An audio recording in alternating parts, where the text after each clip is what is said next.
Hey, buddy. Welcome back to another episode of FSI DFS Fantasy NASCAR Picks. I'm your host, Megaroar13. Happy Labor Day weekend. Hope you're having a great one.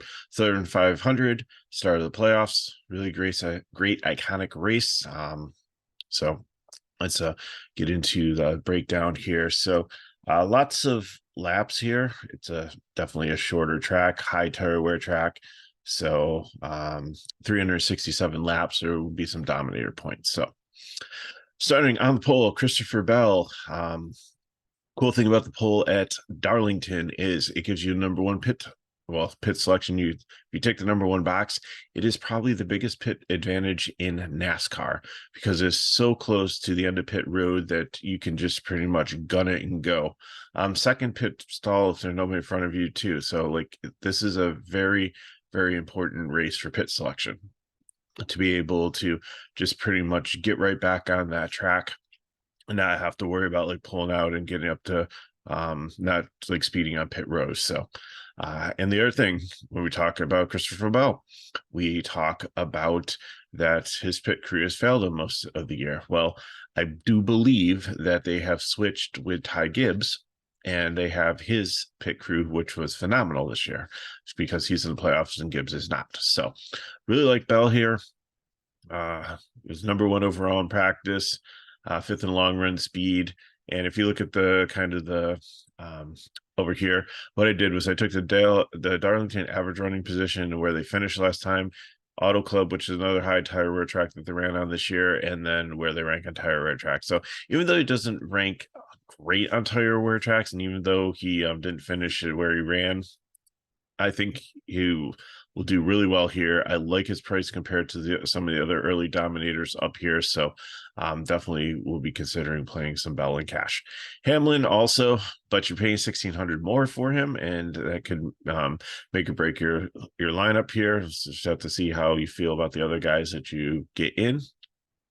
Eighth in practice, third in long run speed, so those things are decent. 13th average running position, finished 12th last time out. Hit the wall early and kind of ruined his day. Hopefully that doesn't happen. He should be good, but on tire wear tracks, he has been the best. He and Larson pretty much have been really good at these. So definitely consider Denny Hamlin. Reddick, I think I'll put as a GPP here, 12th in practice, 12th in long run speed. He's been hit or miss here. And some of these, like he's getting better at tire wear.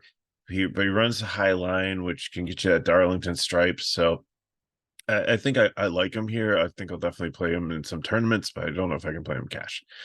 Blaney gets a GPP here, almost a fade, 16th in practice, second in long run speed, so he's good on there.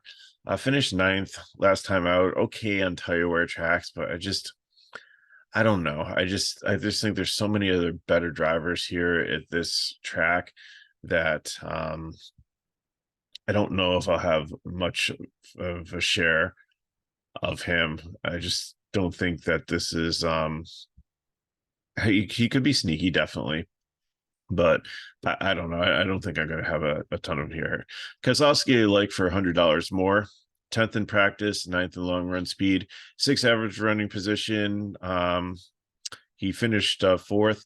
Last year, he wasn't in the playoffs, and he used the playoffs. And I think like the whole team pretty much used the playoffs to do like some testing. And I think they kind of figure some things out with this new car. So, I think it's going to really help him in this situation here. And I really, like him as a cash play if you can get him into your lineup. Kind of priced in no man's land, but if you're not playing Hamlin, if you're playing Bell, you might be able to get him in your lineup. Logano, I feel the same as Blaney, but Logano was bad in practice, no long run speed, 14th average position, finished 18th. He's in good on tire wear tracks usually, but here again it could be a strategy thing too where you see people do different pit strategies and things and make uptime on the track by pitting at different times other than when other people would, and Logano likes to do that, but still I think he's just GPP. Harvick, this is a really good track for him. and he's the only Haas car that's in the playoffs. So he's got to have the cream of the crop, the best of the best. All the resources are, all the eggs are in this basket. He finished second last time. He ran in the top 10 consistently. So, and he's been good on tire wear tracks throughout his history. He used to dominate Atlanta, which was a high tire wear track before the repave. So, definitely like some Harvick. I'll be cheering for him to try to get a final win before he ends his long, storied career. Busher, I mean, one of the hottest guys in Cup, just keeps on like winning races and doing well. Practice 13th here. Uh, so that wasn't there. But what I look at is in the spring, he ran 23rd on average the whole race, but still ended up finishing in the top 10. So he, even though he might have had like adversity and stuff, he figured it out and he got it done. On the flip side, Michael McDowell I have as a fade here because he's 7,400, which is kind of expensive now for him. He was second in practice, yes, and but he wasn't in the didn't have the long run speed. So it seemed like he puts down some really fast laps, but can't maintain it here. And case in point, like his average running position was 26th last time out, and finished 33rd and 17th. So I just can't do it with him. Almirola, same thing. I guess he qualified well here, but he didn't look great in practice. 14th average running position, but finished 21st in the spring. And even though he's been okay on tire wear tracks, I just can't do it. I think all the eggs are in Harvard's basket in the Stewart-Haas program. Rumor is they're only keeping 2 of the charters next year. So, and he's out, Smithfield's out. I just don't know what to take here, so I'm not going to be playing him.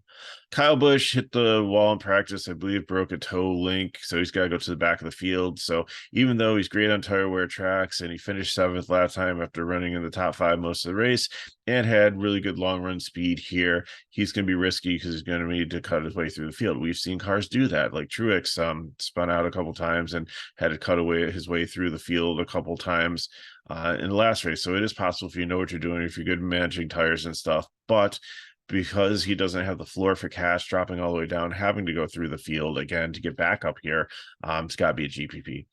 Briscoe GPP against Stewart-Haas, not excited on them. 14th in long run speed, 9th in practice, but only finished 17th after running 22nd last race here. Elliott, I think it's a trap play. 8,400 is pretty cheap for him. He's not in the playoffs, so you got to think that Larson and Byron are getting most of the resources here. I think he'll be highly owned, though, just because he's 8,400 and starting 13th, but 30th in practice, didn't have long run speed. He did finish 3rd here after, pretty much running in the top 12 all day in the spring. So there is some upside, but I'm going to save that for GPPs and not for cash. Cindric, I think, can play in cash here. Number 1 in long run speed for 10 lap average, 6th in practice here. Even though he didn't have good spring numbers, I think he's not in the playoffs. I think at 6,100, he's a great value, and I think he can stay in the top 15. So, so I like that for cash today. Carson Hocevar, I hate this.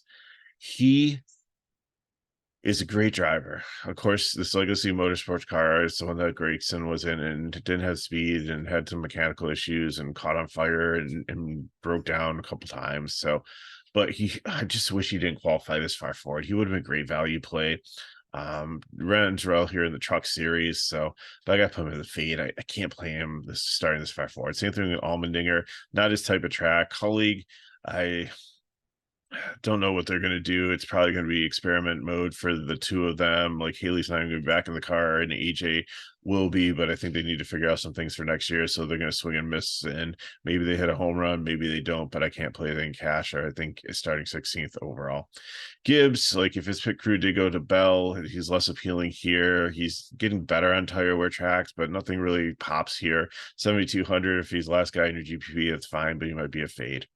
Larson, I think, be very popular. You can't play everybody in the 10K range, so I'm going to have to pick and choose, and I would rather take Byron and Truex with more place differential and a similar situation.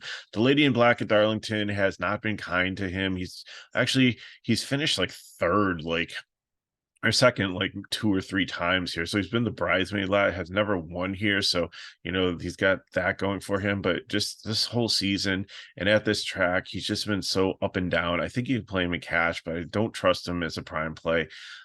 Did look good with long run speed, had one of the best over 10 lap averages, if not the best, but eighth and 10 lap average.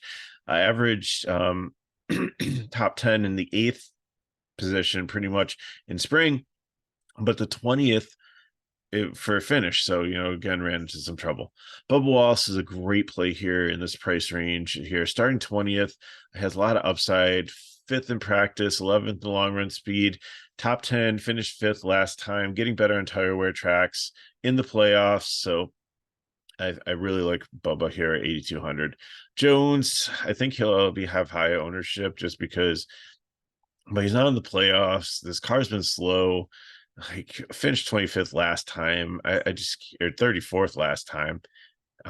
No, actually 25th last time. So I just can't do it. Same thing with Daniel Suarez. I think all the Trackhouse resources are going to go toward Chastain here. So he's GPP, 31st in practice, looked slow, finished 34th here last time out. I can't do it. Corey LaJoie starting too far forward. Got to be a fade here at 22nd position. Byron, lock him in here for me. Fourth in practice, seventh in long run speed, won the race last time out, ran in the top 4 most of the race. Had a little bit of an issue in practice and in qualifying here, but he'll be fine. He'll make his way through the field. I think he'll be in the contender in the end. I'm good at tire wear tracks, so just really, really think that he's a good one to put himself in the position to do well in the playoffs and to advance the next round. So I really like him here. Bowman, I don't. Again, same thing with Elliott. He's probably the Larson and Byron again, most resources. This team looks slow in practice. He didn't run here. Barry ran for him. This is when he had the accident or the concussion or whatever he was. I can't remember what was Halford. Did he flip his other sprint car or something, broke his back, whatever happened to him there. So again, not gonna play some Bowman. Stenhouse, he can have the optimal lineup here at 7K. He was third in practice, 10th in long run speed, finished 13th after running in the top 12.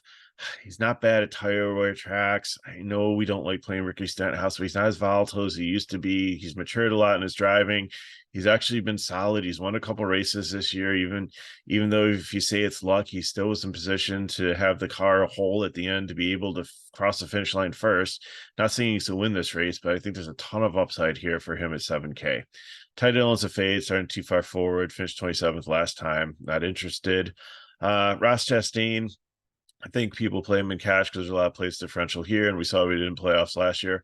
23rd in practice, ran third, got into an accident, finished 29th last time out. But if he didn't do that, he would have probably dominated most of the race in the spring. Auto Club, he ran really well also, so I think that definitely puts him in play for cash. Austin Dillon, GPP, again, most of the resources are probably going towards Kyle Busch. Looked abysmal in practice, finished 30. He should probably be a fade here. I'm not playing Austin Dillon. Justin Haley, I think you can play him in cash just because you do need some value in this range.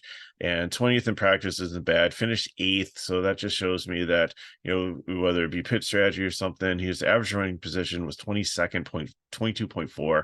So he's not a 29th place car. He should be able to make it in the top 25, maybe the top 20. There's some upside here at 5,500. I like it. I'm going to give Gillian the prime, though, here. 27th in practice. He ran 20th on average last time out here and ended up finishing 11th. He's average on tire wear tracks in the 20s. So I think he definitely can make 10 place differential points up here, finish probably in the top 20 and be a prime play. Truex, again, another one I'm going to lock in here. 11th, 4th in long run speed. If he didn't get into some incidents in the spring Darlington race and get turned into the wall, then but again, we've seen him get spun out and have incidents, but carve his way back through the field really easily at this track. He knows the track. He's really good at this track. Ran in the top 5 pretty much last race until he had the incidents, so lock him as prime play. Harrison Burton, I think a lot of people also play. I almost threw up in my mouth a little bit, putting the cat tag on him. It's almost like me doing it for Joe Graff Jr. But again, there are situations we play Harrison Burton, and this is one of them. He was 14th in practice, 15th in long run speed. He's not a 32nd place car. He wasn't qualifying, but he is an overall. He ran in the top 13 last race. He finished sixth. He's 18, where most of these guys are down in the 20 or lower for tire wear track finishes. So I'm not saying he's going to be in the top 20, but I think there's enough upside for him to get enough place differential points at 5,400. You're going to need people like Haley, Gillian, and Burton if you want to play all those 10K or 310K guys and do a 3 king lineup. So those are the value plays that you want to play: Haley, Gillian, and Burton. 2 out of 3 at least. I'd rather try to maybe go mid-range and try to get Bubba in. You also have Cindric there, who's starting a little bit more far forward, but looked better in practice and stuff. So, I mean, that's your value range right there. Yaley, Priest, and Newman, if you have to play them, that's fine. But I like the other 3 that I just mentioned better. And then BJ McLeod's a fade. I don't know if he can stay on the lead lap. So that's what I got for you. If you have any questions, you can put them in the chat below. Hit me up at MegaRoller31 on Twitter. As promised, during the playoffs next week at Kansas, we'll have a commercial-free week. So thanks for putting up for commercials for the season. This is probably the last great prize pool, because then it seems like DK focuses on NFL and forgets NASCAR exists. They just kind of play the season out like some of these playoff drivers do, just go through the motions to get it over with.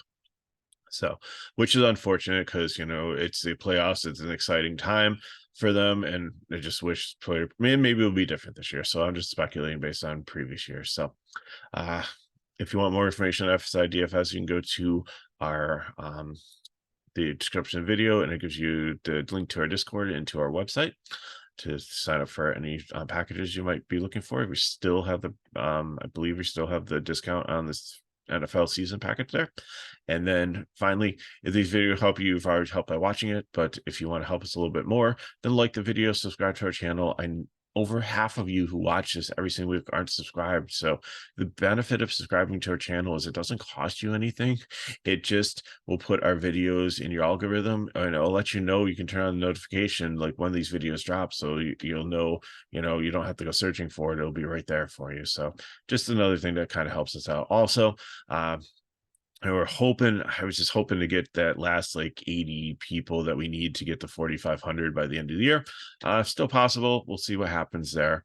And the other thing you can do is share this video with your friends. And actually, if you share the link, it does let us know not who did it, but that people have done it, which I appreciate that, because I see that every week as we look at the analytics also, just to try to see how we can do better with these. So appreciate you watching. Have a great weekend. Good luck in your contest. You know how to get a hold of me, and I'll see you next week for Kansas.